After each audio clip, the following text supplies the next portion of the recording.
upon surrender to the rush of day, when the heat of the rolling tide can be turned away, an enchanted moment, and it sees me through.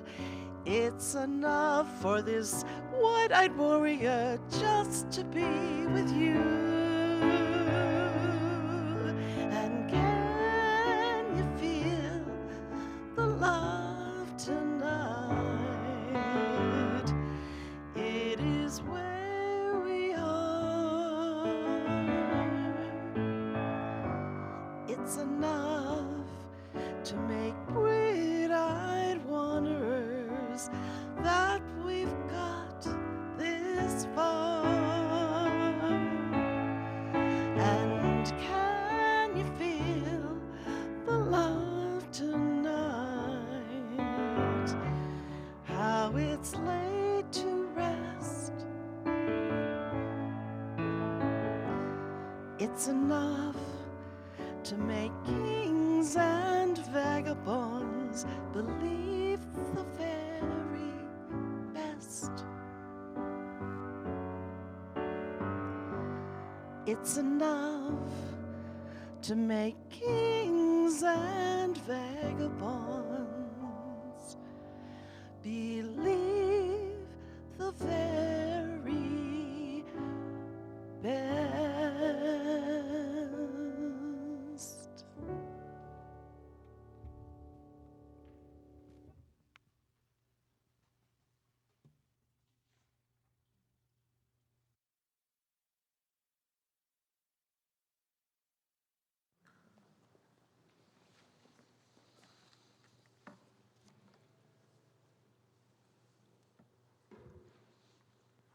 In the season of darkness, we celebrate the growing light of the season on our streets, in our homes, and in our hearts. It's with old traditions and new that we can honor the spirit of the season, finding something, all of us, to inspire our awe and wonder. Welcome to SSUC. Those of you here in this circle and those of you joining our circle online, welcome. We've come to be in community, all of us together, all sizes, all shapes, all ages, all stages, all abilities, all genders, all sexualities, all cultures, all faiths and none.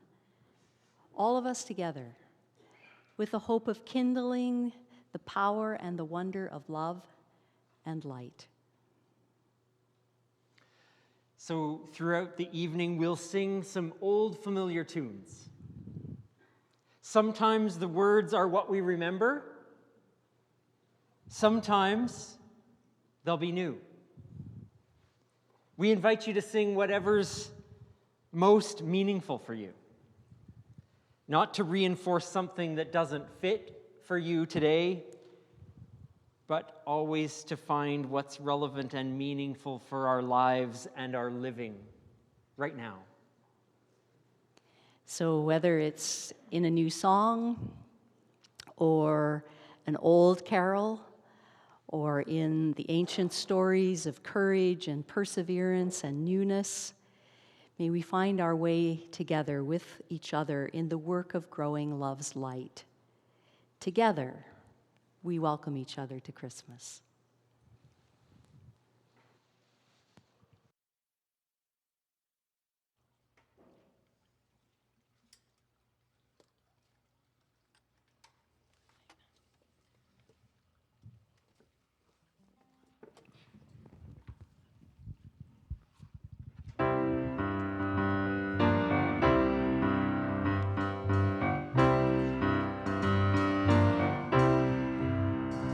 Second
meeting together whenever we do is a gift that acknowledges the importance of the past, the legacies we've received, and that extends too to the sacredness of the land on which we gather. We honor the long history of the place we stand tonight in Edmonton, on Treaty 6 land as the traditional home and traveling route of the Cree, the Dene, the Dakota Sioux, the Métis. For those of you joining us online, from wherever place you find yourself tonight, may you honor the first peoples of that land. May we all recognize the work that we have yet to do, learning, listening, continuing our way to make a new way with one another, a way of healing and reconciliation.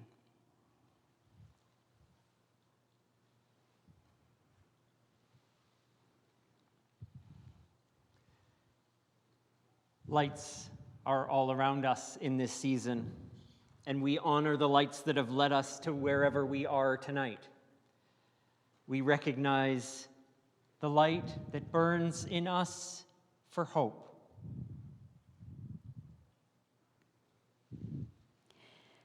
And we're daring enough to imagine peace. We keep the light burning for all the possibilities of peace within us, within our homes, within our families, and peace in the world. With our third candle, we celebrate joy.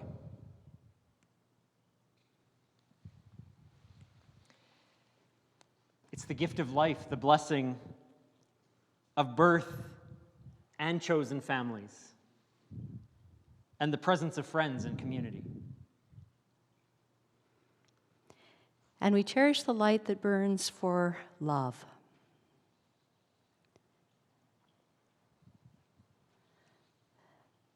The very radical love that we inherit in the stories of our tradition, the stories we celebrate this night, and for the ways we seek to live out love's inspiration wherever we find it.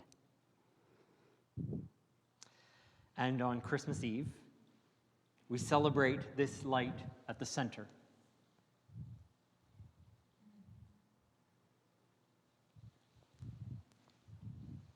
The light of our shared connection, the light that shines in each of us, the sacred light that burns in the world through all people and all life, the light we bear in order to help and lead each other, the light that radiates from us to make a difference in the world.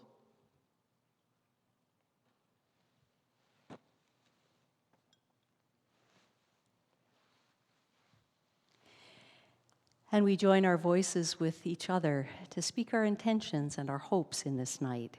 We pray together. On this festive night, we celebrate value and meaning. May we cultivate an open heart, a generous spirit, and lives of light.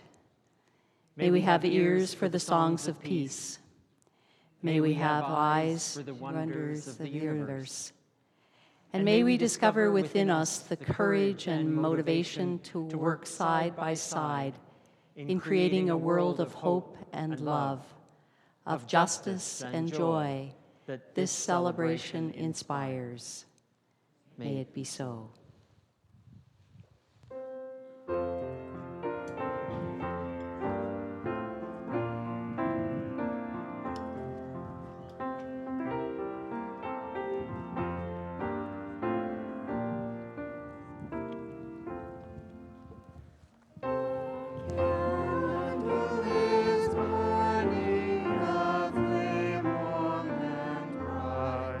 A candle of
It doesn't take us long as readers of stories to recognize the wisdom that comes to us in the literature for children. And what we know is that it is not just for children.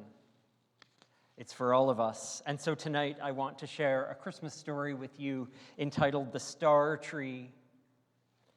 It's written and illustrated by Gisela Köhler.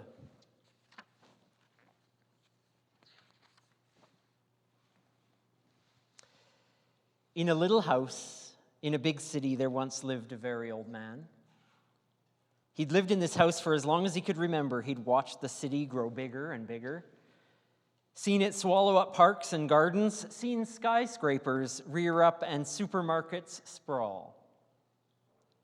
The people who lived in the skyscrapers knew nothing of the old man. Most of them didn't even know each other. Every morning they hurried off to work, and at night they came home exhausted. They let whole days go by without once looking up at the sky. One winter night, a few days before Christmas, the old man sat in his little house thinking sadly of Christmases long ago. In those days, friends and family gathered around the stove to tell stories and sing carols. The children would make gold stars and hang them in the windows to welcome visitors. The old man thought that he still had a roll of gold paper somewhere in the house. He searched in cupboards and drawers until at last he found it. He picked up a pair of scissors and cut out a star, and then another and another, and then he stood up and he went to the window. That old man looked out at the gaudy Christmas decorations slung across the streets, and he sighed. Oh, would anyone notice his paper stars?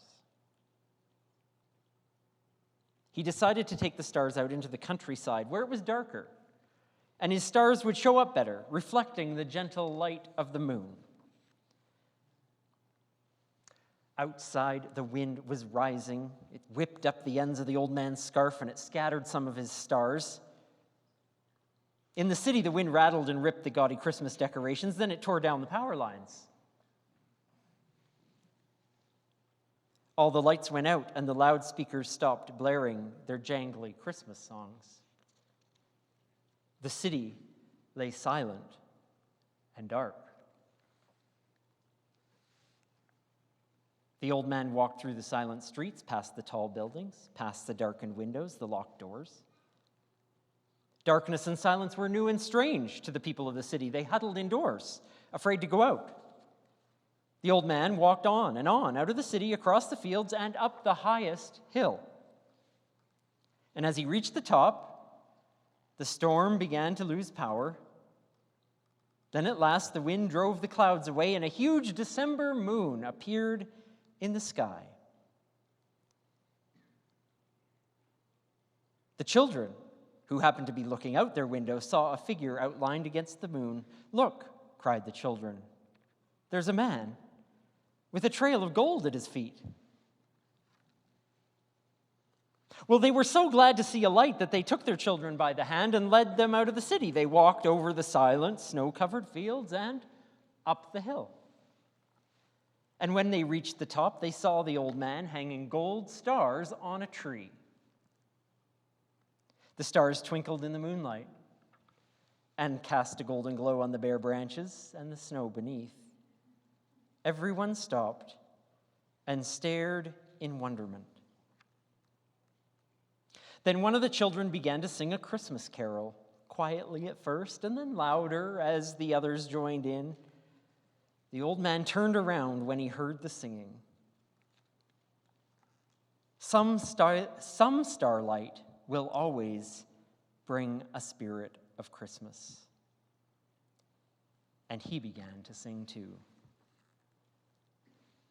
Then the old man took the rest of the stars from his basket, gave one to each of the children. He was happy to share once more the simple light of Christmas.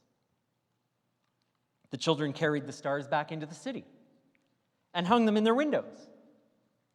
Other children saw the stars and made some of their own. Soon, the whole city shone with the glow of Christmas stars.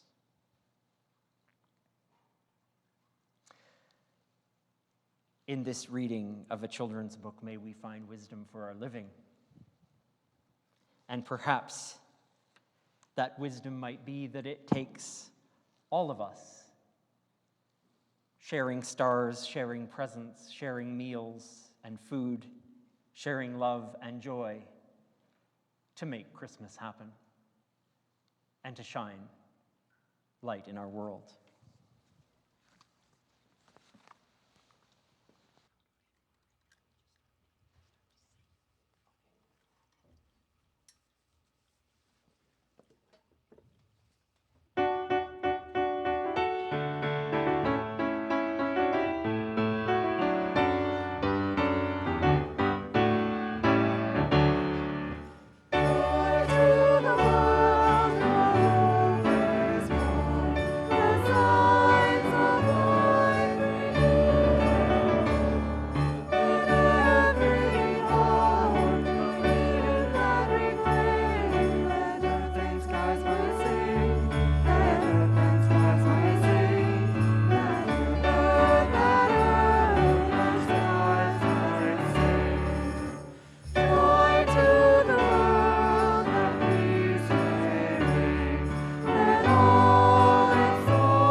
From one story of Christmas to another story of Christmas.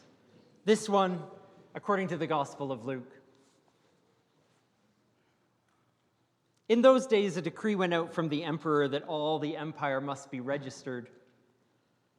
All were compelled to travel to their ancestral town. Mary and Joseph went to Bethlehem, the city of David, because Joseph was a descendant of the house and family of David.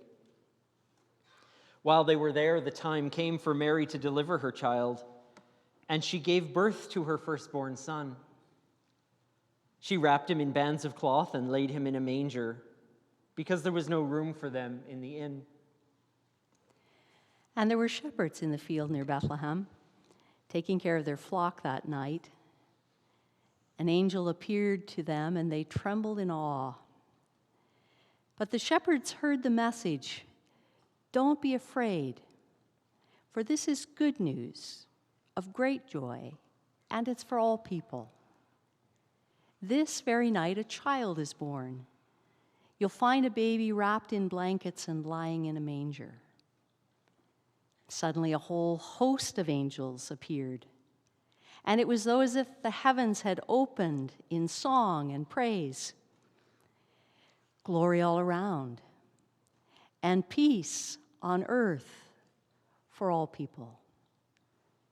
The shepherds went quickly to Bethlehem, and they found Mary, and they found Joseph, and they found the baby lying in a manger. And when they saw this, they told everyone what they'd seen. And Mary pondered all these things in her heart. In this ancient story, may we again find wisdom for our living.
You'd sort of think that you could trust the angel in any story to give good and proper directions, wouldn't you?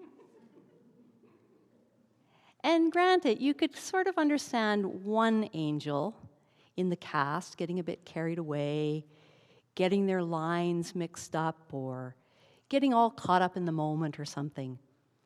But how does a whole multitude mess it up? If I were a shepherd in this story, I'd be looking for that mischievous multitude to complain that they had sent us on a wild goose chase.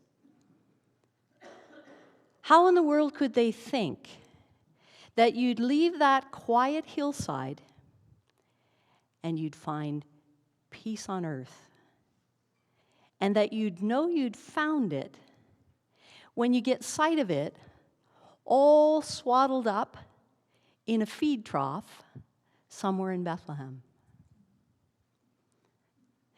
When these storied shepherds take the angel's advice, rather than finding peace on earth, notice what they do find. An occupied town where, according to the story, the Romans have rounded up their captives so they can count them. And to what end? To tax them more effectively? Or develop new strategies to control them? Or contrive better policies to make them poorer? Or was it just the story's way of reminding us that this story comes to an occupied people? They're not free. They're subject to the rule of an empire, the tyranny of colonization. And they lived a hell of a long ways from peace on earth. Maybe Luke's characters and his first century listeners weren't so very different from those of us who keep reenacting this legendary tale centuries later. We want peace to drop out of the sky. We want it to come from on high. We want to be delivered by some higher power, or by some diplomatic brilliance, or by some inspired and visionary leader. And we keep watching over our fields, waiting for world peace to go viral, to top the late night news or be the front page story on the morning paper. And maybe the multitude forgot to tell us that this peace on earth thing, for it to be found somewhere or anywhere, just like so many gifts we'll get in this season, and like so much of life, some assembly is required. Or at the very least, batteries are not included. Maybe they forgot to tell us that peace doesn't come gift wrapped from Santa. It doesn't get dropped down our chimneys or fall from the sky. It gets made by hearts and hands, by each of us and all of us together. And it takes a whole lot of humanity to make peace. And it's just about as messy and as smelly as a stable full of animals. Or maybe this was a really brilliant way for Luke to begin telling his story of how he had come to understand the teachings of this one the story celebrates. Because his readers, just like us, were all coming to the story backwards. We already know how things turn out for this Bethlehem baby. By the time this story's written, they, like us, already know what he's made of his life. They know what got him killed. And they know that there was something about the way he lived and what he taught that changed them and somehow changed the world forever. Maybe the multitude didn't have to tell them some assembly was required because they already knew it. They knew this child grew up and spent his life teaching spiritual wisdom about what it takes to assemble peace in our hearts and in our homes and in our communities, peace on earth. And they'd learned from him that peace requires equity in relationships, radical equality, no segregation around our tables, no borders and hierarchy in relationships, no exceptions even for the so-called enemies, no other, no inequity no matter what. And they learned from him that peace requires justice, that there can't be peace where there is the injustice of hunger and poverty. There can't be peace where there's oppressed and oppressors. There can't be peace without economic equity and fairness and freedom for all. There can be no peace without justice. And they learned from him that peace requires sacrifice. Making peace bends us towards each other. It changes our shape, our perspective, our understandings, and we don't get peace without giving up some of our privilege and some of our power, some of our advantages. Maybe Luke kept the multitude from mentioning that some assembly was required because Luke wrote to an audience that lived in Pax Romana, peace the Roman way, which is to say peace through conquest, peace that's only and ever won by war. And Luke has his angels send shepherds to a manger looking for peace on earth. To see it, to see peace in that most fragile human beginning. That peace is never won by war, because war makes casualties, not peace. It takes something else to make peace. Perhaps the messengers didn't mess it up at all. Maybe we just have a tendency to forget the hard, implicit part, our part. That's what's required for peace on earth is goodwill toward all, to be people of goodwill rather than perpetrators of ill will, to be those who don't impose our will on another, but extend the good we wish for ourselves on another, on all the others who aren't actually other at all. And maybe, just maybe, those shepherds did find a little peace on earth that night, coming face to face with a vulnerable human beginning in a complete stranger, witnessing our common humanity. Several years ago, I went to the auditorium at MacEwan University to hear Henry Nouwen speak. Some of you may have been there as well. Henry Nouwen is an internationally renowned priest, pastor, professor, prolific writer of more than 40 books on spirituality. He was a very humble and remarkable human being. And for the last decade of his life, he lived as a caregiving companion in the L'Arche community of Daybreak in Toronto. Living into that vision of able-bodied caregiving companions living in residential community with those who are developmentally disabled. I really don't remember much of what Henry Nouwen said that night. But I'll never forget a simple song that was sung over and over again by several young adults, all of whom had Down syndrome. And they sang this as a refrain in his talk, complete with very simple and stunning gestures. They sang, "Peace before me, peace behind me, Peace under my feet, peace within me, peace around me. Let all the world be peace.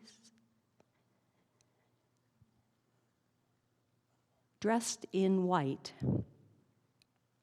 they were like the multitude in the ancient story, breaking into Henry's world of words to share the same message that Luke wrote to a first century community that was so desperately hungry for peace. And when these members of the L'Arche community had left us and gone off the stage, it was as though we said to one another, let us now go to our homes and our communities and find this peace within and make this peace with each other.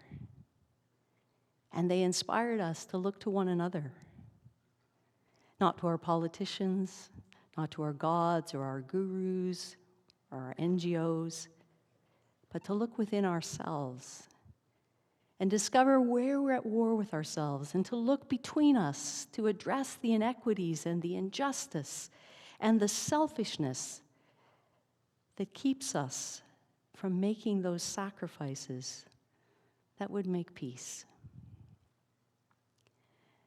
This is our night to pause at the manger and consider what we each must assemble to make peace.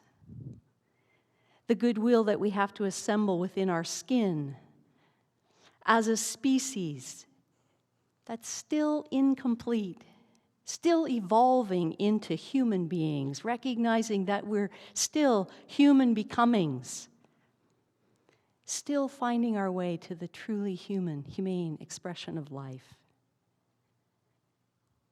And the angels got something very right in the story.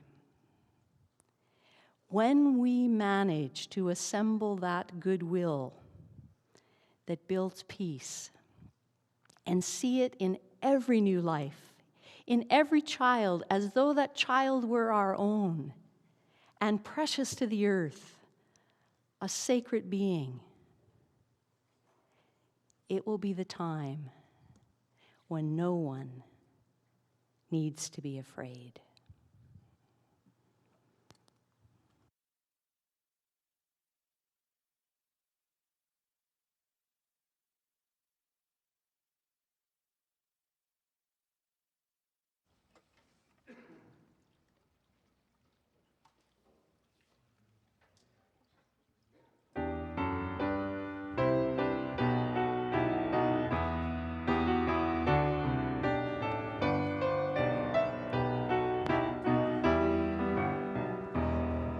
Now is the season of the year in which we celebrate the birth of one who taught that love has strength beyond all hate, who through his life gave all of us example and grace. Oh, tidings of comfort and joy, oh, tidings of comfort and joy.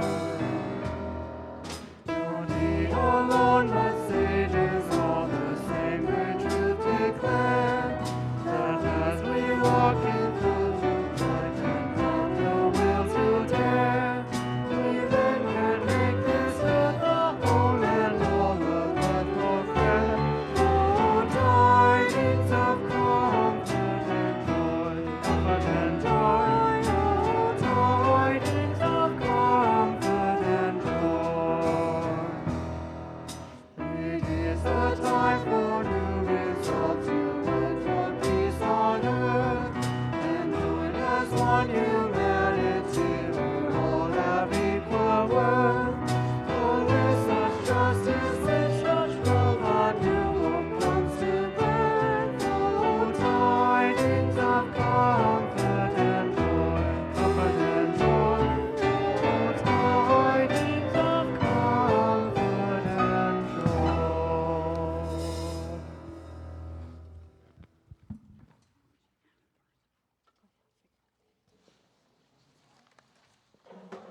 We come to that special time of the night where we have the opportunity to offer our generosity to help provide safe and affordable housing for those who are homeless and at risk in the Edmonton area. The No Room in the Inn campaign is something that happens annually and something that we appreciate supporting each year. This year, our Christmas Eve offering will support the Canadian Mental Health Association in Edmonton, which will allow individuals and families residing in Edmonton housing properties better access, better security, and we appreciate the opportunity to be a part of helping make that happen. There are many ways that you can help us with that cause tonight. There is a box at the back of the room that will accept your envelopes with a cash or check. Of course, many of you might choose to donate online on our website or by e-transfer with the address that is on the screen. And we appreciate all the ways that you might give to help support that cause, or you may also choose in addition or in conjunction to support the ongoing work of this community with your offering tonight. So we appreciate the chance to be generous and sharing the Christmas light with those who need it most.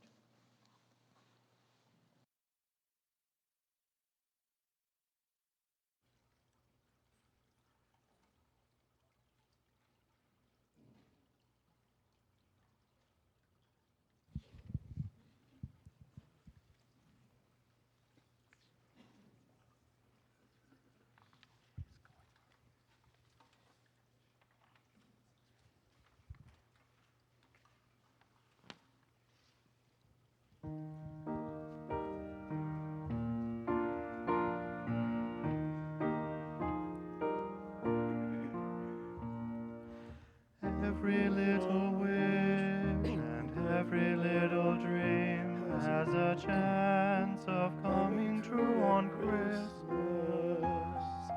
Every little song sung throughout the year has a chance of being here at Christmas. Every little prayer and every little hope is the joy of Christmas time. All our loving hearts beating all as one, everybody fed, there's enough to go around. All our loving hearts beating all as one, the joy of Christmas time.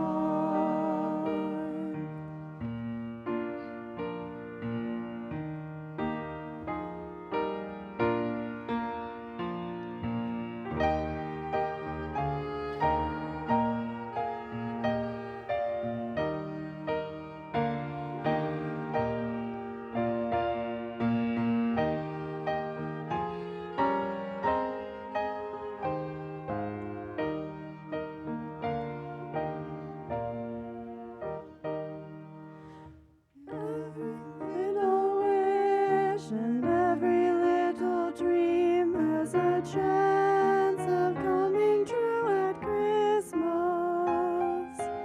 Every little song sung throughout the year has a chance of being heard on Christmas. Every little prayer and every little hope is the joy of Christmas time. All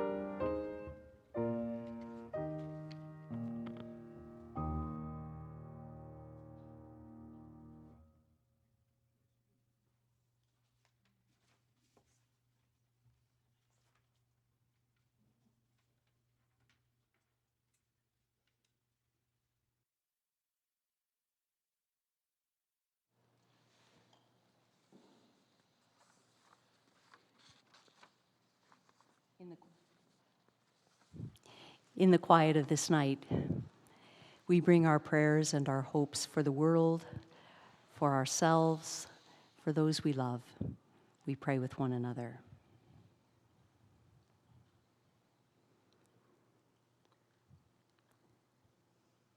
Joy to the world. Hark the herald, and O holy night. Here we are, gathered as we celebrate the birth of a newness within us and the quiet strength that gives rise to meaningful and hopeful change.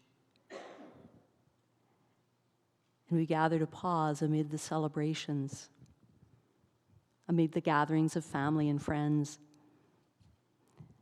amid anticipation of gift giving and receiving, that we may find our way toward what is empowering and inspiring, what leads us back to our true selves,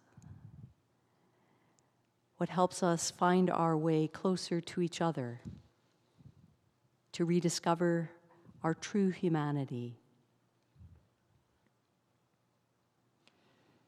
As we affirm life and birth in the midst of life, light and dark in partnership, we bring to mind and heart all those living with difficult circumstances,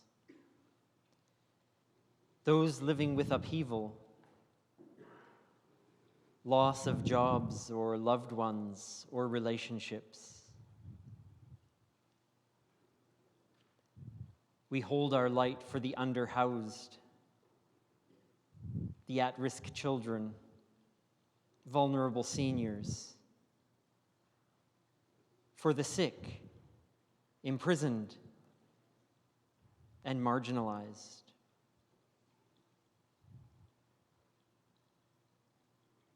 May we be active in all our care for one another, ordering our lives according to the ways of justice, mercy, and peace, so that we might bring out the best in each other and wonder again what it means to love unconditionally. We hold space within us for all that's humble and holy in humanity. We share gratitude for the ability to be at one with hope, with justice and compassion, with a love that would subdue the world's defiance and rejection. May we guide each other to new health, to balance, to peace. We gather and voice our intentions in celebration of the birth of light and love, the emergence of kinship and courage among us all, every night and every day, with every child. In the name of love we pray. Amen.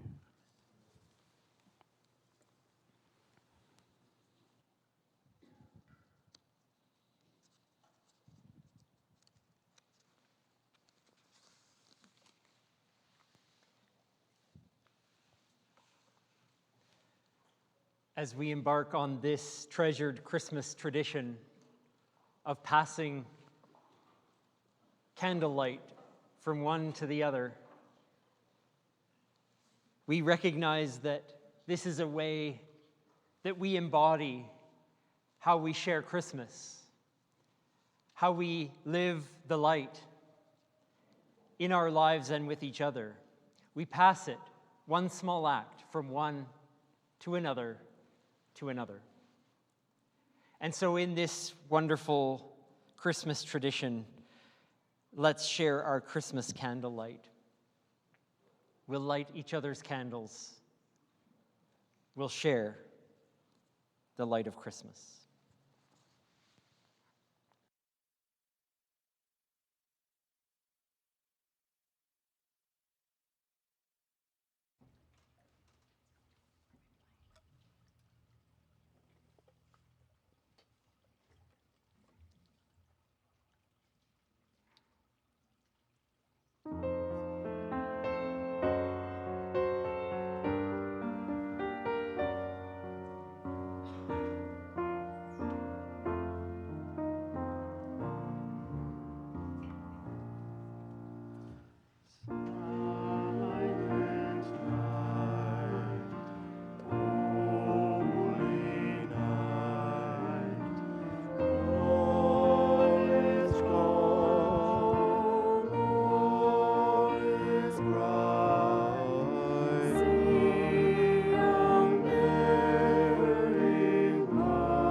Not one light, but many lights guide us on our way.